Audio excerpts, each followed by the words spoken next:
Welcome friends, स्वागत है आप सभी का आपके अपने चैनल में दोस्तों। और आज मैं आप लोगों के लाया हूँ जो उदयपुर में राजस्थान में हुई जो एक बहुत ही दुखद घटना है दोस्तों।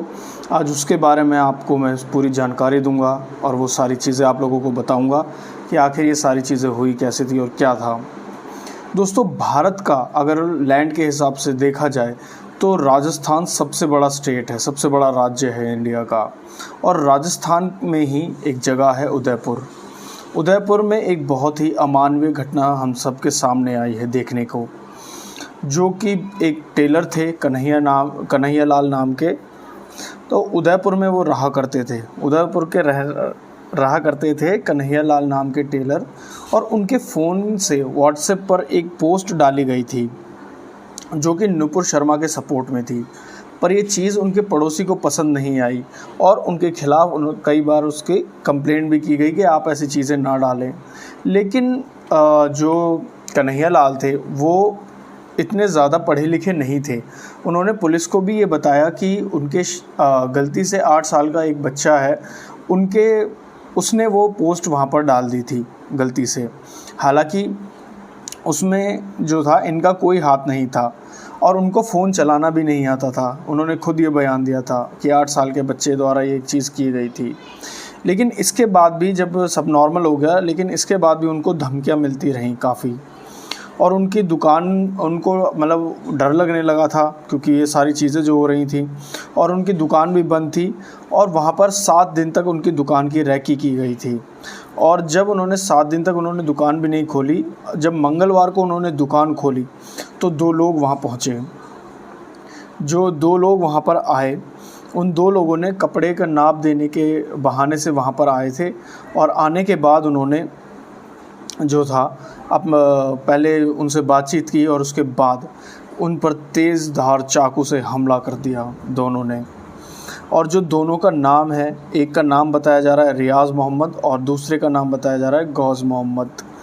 और ये वहाँ पर उन पर दिन दहाड़े इतना ब्रूटल जो था कि शायद से हम लोग देख भी नहीं पाएंगे। पुलिस भी ये कह रही है कि आप लोग उस वीडियो को ना देखें, फ़ोटोज़ जो तस्वीरें हैं उनको ना देखें तो ज़्यादा अच्छा होगा, क्योंकि इससे जो है दंगे भी भड़कने का वो है और लोग जो है मानसिक तौर पर जैसे दिल से कमज़ोर होते हैं या दिमाग से थोड़े होते हैं, उन पर गहरा असर डाल सकती है। ऐसी वो घटना हुई है क्योंकि उनका सिर जो है काट दिया गया बुरी तरीके से, जो गर्दनें काट कर अलग कर दी गई और बहुत ही बुरी तरीके से, और वो भी दिन दहाड़े ये चीज़ की गई उनकी दुकान के अंदर घुसकर।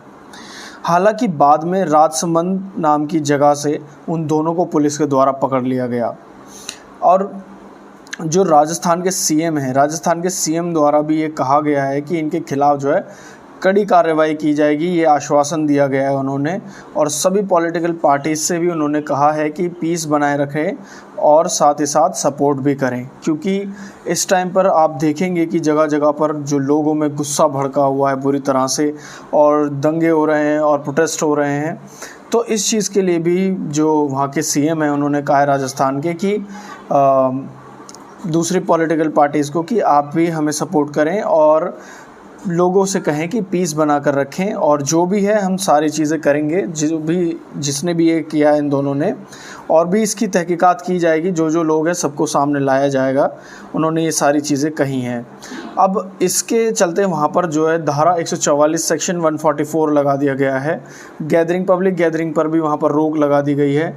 इंटरनेट सेवाएं जो है वहाँ पर बंद कर दी गई है, मतलब इंटरनेट को बंद कर दिया गया है, ताकि जो ये वीडियोज़ हैं और ये सारी कुछ लोग कई चीज़ों को बढ़ा चढ़ा कर या उल्टी सीधी चीज़ें भी बोलते हैं, तो वो ज़्यादा ना फैले, लोगों में जो गुस्सा है वो और ज़्यादा ना भड़के, और जो है शांति का माहौल बनाया जा सके और उसको ठीक तरीके से जो सरकार है और जो प्रशासन है वहाँ पर काम कर सके। और यही नहीं दोस्तों, यहाँ पर इंटरनेशनल मीडिया जो है वो भी इस चीज़ को कवर कर रहा है। जैसे कि CNN इंटरनेशनल ने भी ये कहा है कि रिलीजियस टेंशन का माहौल है इंडिया के अंदर इस टाइम। राजस्थान में जो 2 मुस्लिम लोगों द्वारा एक हिंदू के जो कत्ल किया गया, हत्या की गई है, इसके चलते वहाँ पर रिलीजियस टेंशन है हमारे यहाँ। और ऐसे ही चाइना के भी ग्लोबल टाइम्स ने ये कहा है कि यही आर्टिकल पब्लिश किया है उन्होंने भी कि इंडिया के अंदर और राजस्थान में खासकर जो ये हुआ है इसके चलते वहाँ पर रिलीजियस टेंशन बहुत ज़्यादा है लोगों के अंदर और ये गुस्सा भरा हुआ है इस चीज़ को लेकर।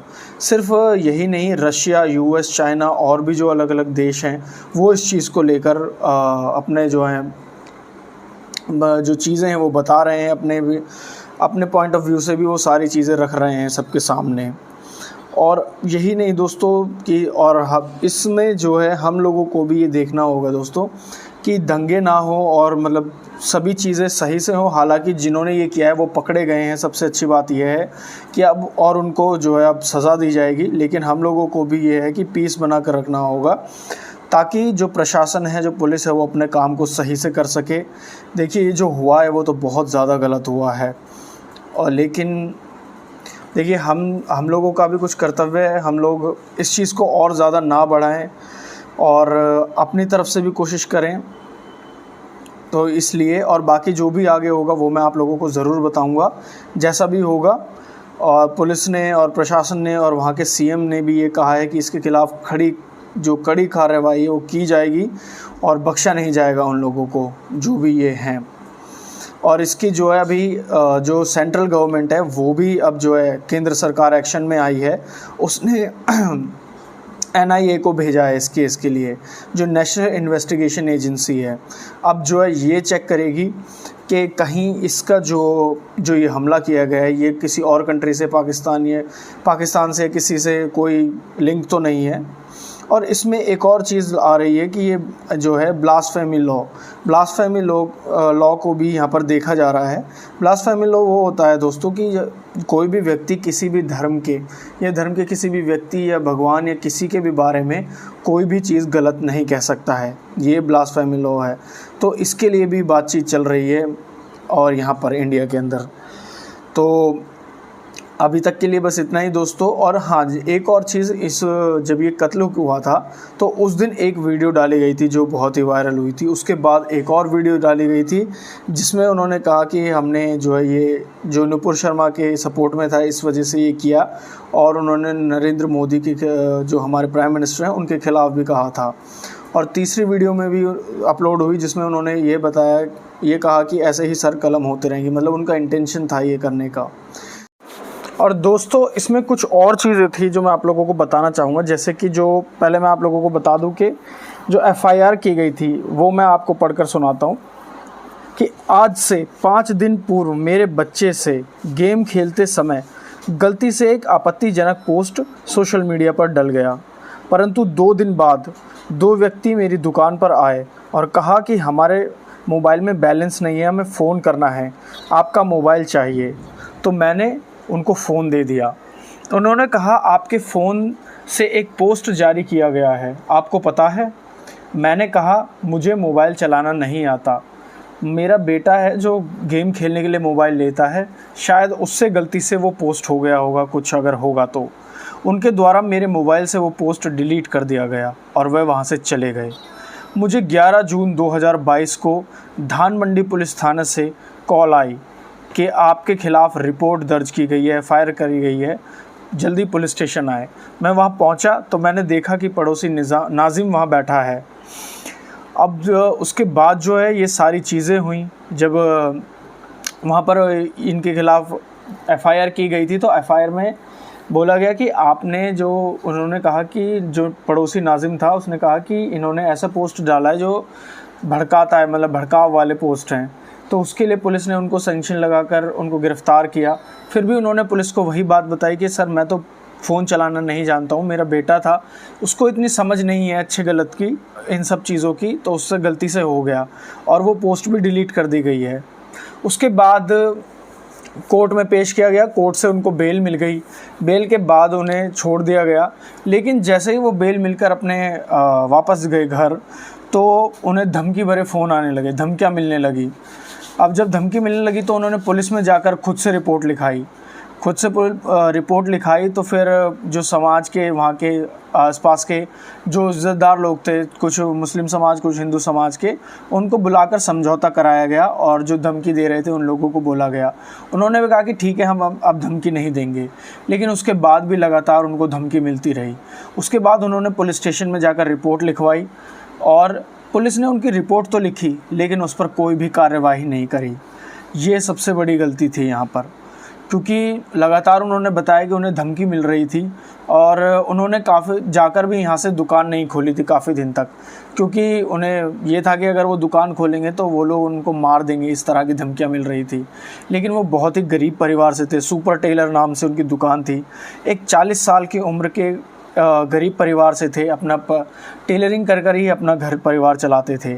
अब इतने दिन से दुकान बंद थी तो घर चलाने के लिए दिक्कत आ रही थी। और वो ऐसे इंसान थे कि उनके बारे में बताया जाता है कि आज तक उनका कभी किसी से कोई झगड़ा भी नहीं हुआ था।